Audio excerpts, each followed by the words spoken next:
하나님의 말씀 봅니다. 하나님의 말씀은 마가복음 6장 14절에서 29절, 신약성경 62쪽입니다. 이에 예수의 이름이 드러난지라 헤롯 왕이 듣고 이르되 이는 세례 요한이 죽은 자 가운데서 살아났도다.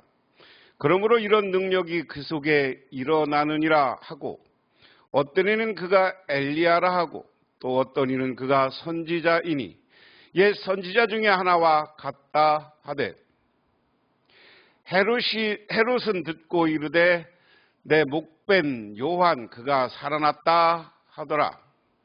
전에 헤롯이 자기 동생 빌립의 아내 헤로디아에게 장가든 고로 이 여자를 위하여 사람을 보내어 요한을 잡아 옥에 가두었으니, 이는 요한이 헤롯에게 말하되 동생의 아내를 취한 것이 옳지 않다 하였음이라.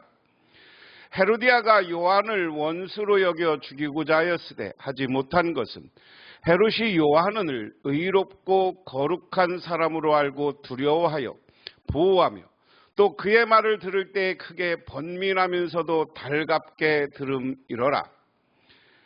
마침 기회가 좋은 날이 왔으니 곧 헤롯이 자기 생일에 대신에 천부장들과 갈릴리의 귀인들로 더불어 잔치할세, 헤로디아의 딸이 친히 들어와 춤을 추며 헤롯과 그와 함께 앉은 자들을 기쁘게 한지라. 왕이 그 소녀에게 이르되 무엇이든지 내가 원하는 것을 내게 구하라, 내가 주리라 하고, 또 맹세하기를 무엇이든지 내게 구하면 내 나라의 절반이라도 주리라 하거늘, 그가 나가서 그 어머니에게 말하되 내가 무엇을 구하리이까? 그 어머니가 이르되 세례 요한의 머리를 구하라 하니, 그가 곧 왕에게 급히 들어가 구하여 이르되 세례 요한의 머리를 소반에 얹어 곧 내게 주기를 원하옵나이다 하니, 왕이 심히 근심하나 자기가 맹세한 것과 그 앉은 자를 인하여 그를 거절할 수 없는지라. 왕이 곧 시위병 하나를 보내어 요한의 머리를 가져오라 명하니, 그 사람이 나가 옥에서 요한을 베어 그 머리를 소반에 얹어다가 소녀에게 주니 소녀가 이것을 그 어머니에게 주니라. 요한의 제자들이 듣고 와서 시체를 가져다가 장사하니라.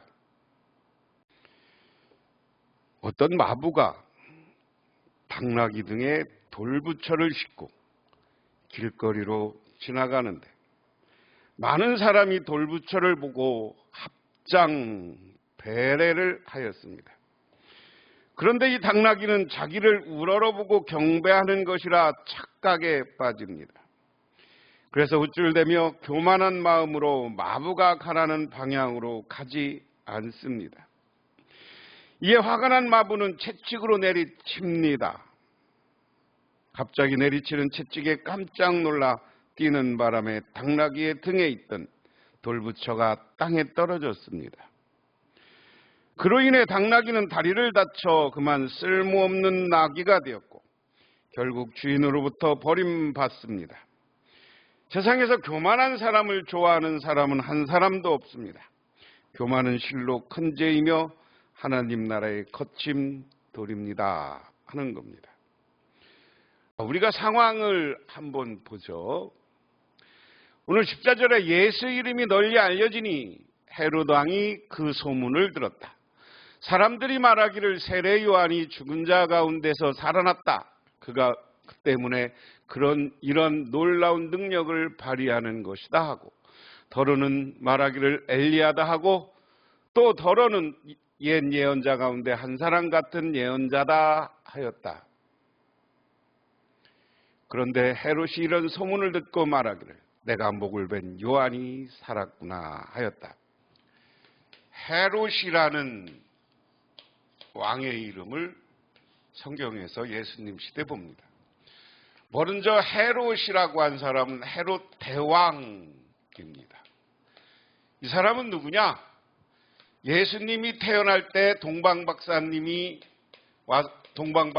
나서 메시아를 찾을 때 동방박사를 맞이했던 사람이에요. 그래서 이 왕은 예수가 메시아인 것을 압니다. 메시아가 탄생한 것을. 그래서 이 말을 듣고 동방박사들에게 갈 때 나한테 얘기해줘라 그랬어요. 그런데 동방박사들이 하나님의 의도를 따라 말하지 않고 가요. 그리고 예수님에게는 천사가 나타나서 애굽으로 도망치라고 합니다. 그래서 어머니와 마리아와 아버지가 애굽으로 잠시 가죠. 그랬을 때 헤롯 대왕은 무슨 명령을 내려요? 2살 이하의 남자아이를 죽이라 하는 나쁜 명령을 내립니다. 그런데 이 헤롯 대왕은 무슨 문제가 있었느냐면 이스라엘에게 성전을 지어줘요. 이 성전은 솔로몬이 지은 1성전이 있고 그 다음에 두 번째는 스룹바벨 성전이라고 합니다. 스룹바벨은 이스라엘이 바벨론한테 망하면서 성전을 다 깨뜨렸어요. 그리고 성전 기물을 다 가져갔습니다. 그런데 세계사적으로 보면 페르시아라는 나라가 바벨론을 무너뜨리고 페르시아 왕 고레스가 등장해서 이 스룹바벨은 술 맡은 관원 그랬습니다. 근데 음식과 술을 맡은 관원들을 둘 때 어떤 사람이 옛날 왕들은 독살에 대한 두려움이 있었어요. 그래서 가장 믿는 사람을 음식과 술을 맡게 해요. 그런데 스룹바벨이라는 사람이 얼굴이 어느 날 근심 어린 얼굴로 왔어. 근데 이 스룹바벨이 근심 어려서 자기한테 악의를 품을 것 같으니까 물어요. 왜 그러냐? 제가 유대인인데 제가 살던 고향의 예루살렘 성전이 무너졌습니다. 라고 합니다. 그래서 돌아오게 해서 성전을 완공하게 해요. 이게 스룹바벨 성전이에요. 근데 이게 작았어요. 그런데 헤롯 왕이 이스라엘이 로마한테 망하면서 이렇게 나라를 다스리게 합니다. 요 당시는 다 이 헤롯 대왕이 이 지역을 다 다스리면서 유대인들에게 환심을 사기 위해서 성전을 줘요. 이게 헤롯의 성전 이렇게 이야기합니다. 이걸 기억하고요. 오늘 본문에 등장하는 사람은 이름은 뭡니까? 헤롯 안티파스 그랬습니다. 헤롯이라는 이름이 또 나와. 이 헤롯이라는 사람의 이름이 아들이냐면 헤롯 안티파스 그 다음에 빌리 그랬습니다. 자, 이게 그 지역인데요. 헤롯 대왕이 죽고 로마에서 땅을 나눠서 분봉왕들을 세워. 그래서 여기 노란쟁이는 아드르케슬로스라는 그 총독이 직접 다스리게 하고요. 여기는 시리아를 다스리던 사람이 같이 다스리게 합니다. 그리고 헤롯 안티파스는 이 지역과 이 티베라 지역을 이쪽을 다스리게 했어요. 요단강 주변과 갈릴리 동쪽, 서쪽이죠, 서쪽. 그리고 필리포스는 헤롯의 동생인데 이 지역 트라타스 이 지역을 동생이 다스렸어. 이것을 우리가 배경으로 놓고 한번 생각을 해보면 됩니다. 여러분, 그런데 나누어 다스리던 동생 빌립이 죽고 나서 문제가 생긴 겁니다. 예수의 이름이 널리 알려지기 시작했다 그랬습니다. 근데 이 이야기는 어디서부터 나와요? 6장 7절에 보면 예수님이 제자들을 2명씩 파송해요. 2명씩 파송해요. 2명씩 파송하고 나서 이 제자들이 가는 곳곳마다 기적이 일어나고 병 고치는 은사가 일어나고 그렇게 합니다. 그렇게 되니까 어떻게 하는 거예요? 그래서 제 사람들 누구냐? 예수라는 사람 제자들이래. 근데 제가 가는데 무슨 일이 일어나냐? 병자가 일어나고 기적이 일어나고 이러는 거야. 그러니까 예수의 제자들인데도 그러면 예수는 얼마나 훌륭한 사람이겠느냐? 그러면서 예수의 이름이 세상에 알려집니다. 이것이 알려지고 나서 사람들이 앞부분에 누구라고 하느냐? 엘리야라고도 하고 큰 예언자라고 하고 죽은 요한이 살아났다라고 한다. 그렇기 때문에 이러한 능력이 있다 하는 겁니다. 그런데 여기 보면 헤롯 여기서는 안티파스예요. 이런 소문을 듣고 말하기를 내가 목 뺀 그 요한이 살아났구나. 요한이 살아났다고 느껴. 그러면서 두려움에 빠지는 거예요. 왜 그러냐? 헤롯은 요한을 잡아오게 하여 옥에 가둔 일이 있었다. 헤롯이 자기 형제간의 빌립 아내 헤로디아 때문에 그렇게 했던 것이다. 헤롯이 그 여자를 아내로 맞았다. 요한은 헤롯에게 형제의 아내를 차지하는 것은 옳지 않다고 말해왔기 때문이다. 근데 여기 중요한 얘기 있어요. 그래서 헤로디아는 요한에게 원한을 품고 요한을 죽이고자 하였으나 뜻을 이루지 못하였다. 그것은 헤롯이 요한을 의롭고 성스러운 사람으로 알고 그를 두려워하며 보호해줬고 또 그의 말을 들으며 몹시 괴로워하면서도 오히려 달게 들었기 때문이다. 재미난 표현이에요. 헤롯 대왕이 있었고 오늘 본문에 등장하는 것은 헤롯 안티파스라는 몽왕이에요. 근데 이 사람이 동생이 빌립이라고 오늘 표현하는데 원래 원어는 필립 이렇게 되죠. 빌립이라는 이름이 필립인데 성경은 그렇게 번역했어요. 이 아내였던 헤로디아를 자기가 아내로 삼았어. 그런데 이것에 대해서 세례 요한이 너가 잘못된 거야 그랬는데 헤로디아는 이 세례 요한을 죽이고 싶었어. 헤롯은 유대인의 문화를 알고 있으니까 이 사람을 큰 선생 이렇게 생각한 거죠. 그리고 옳은 말하는 사람, 그리고 이 세례 요한의 지지파들 이런 사람들이 있으니까 함부로 안 하면서 죽일 생각은 안 하는 거야.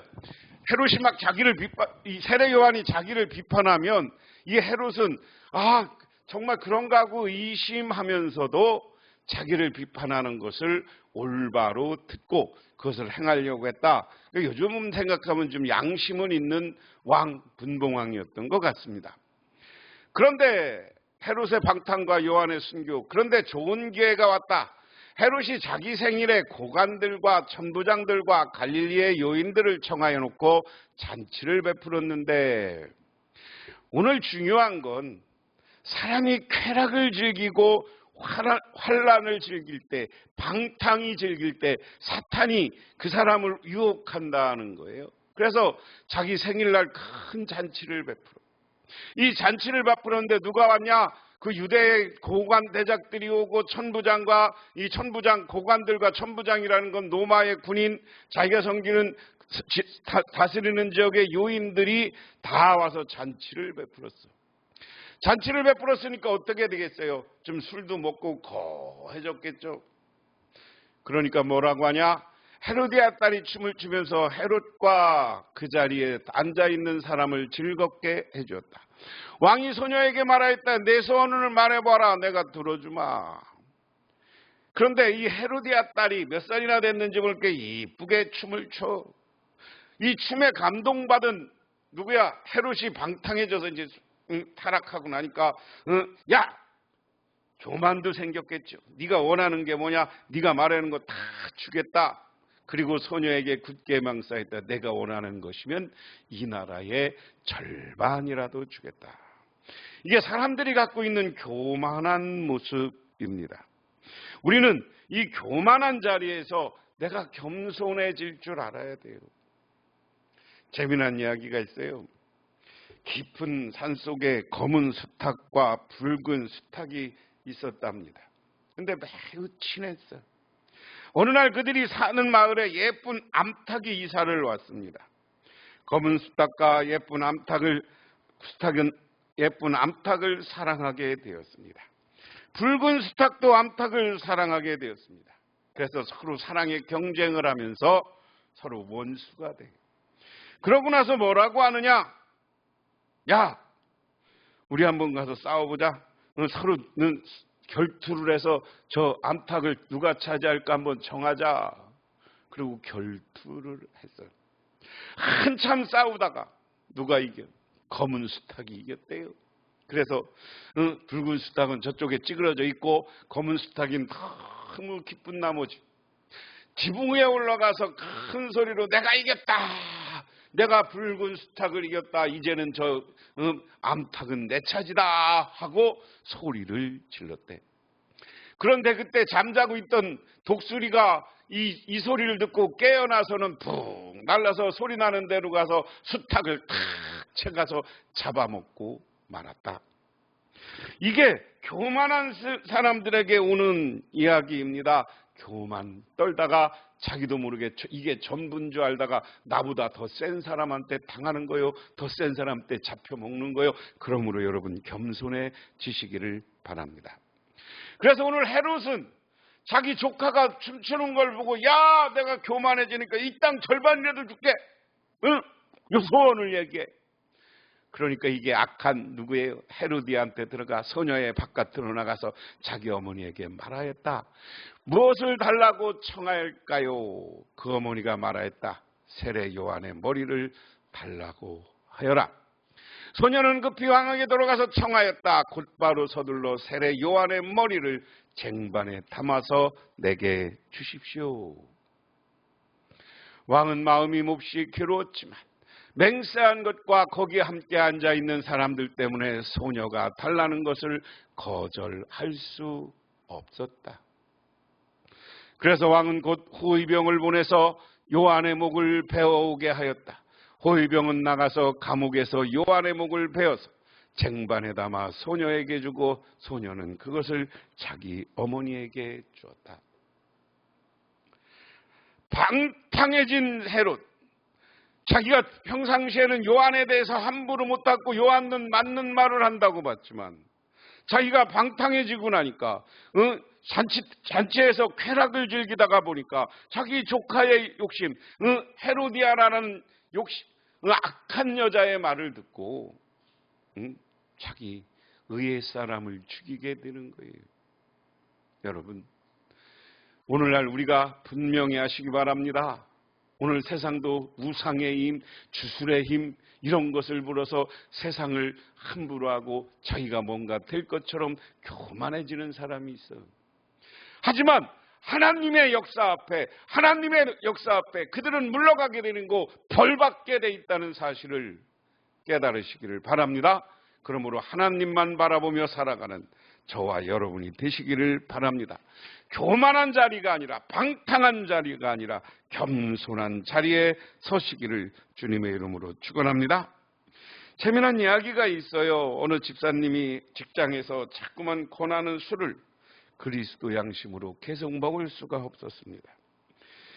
그래서 회식 자리에서 화가 난 상급지가 술 한 잔 못 먹는다고 여집사님을 뺨을 때렸어요. 그런데 얼마나 나이가 있는데 창피하고 분한지 집에 와서 회사도 안 가고 무단 결근하고 분을 삭히다 회사를 그만두려고 결심하고 사표를 내기 전에 기도원에 올라가 기도를 했답니다. 뺨 맞은 서러운 생각, 분한 마음, 막상 직장을 그만두려니 막막한 두려움 등으로 간절히 하나님께 호소하였습니다. 그런데 그렇게 기도하는 중에 뜻밖의 음성이 들렸습니다. 너는 겨우 뺨 한 대 맞고 그렇게 섭섭하냐?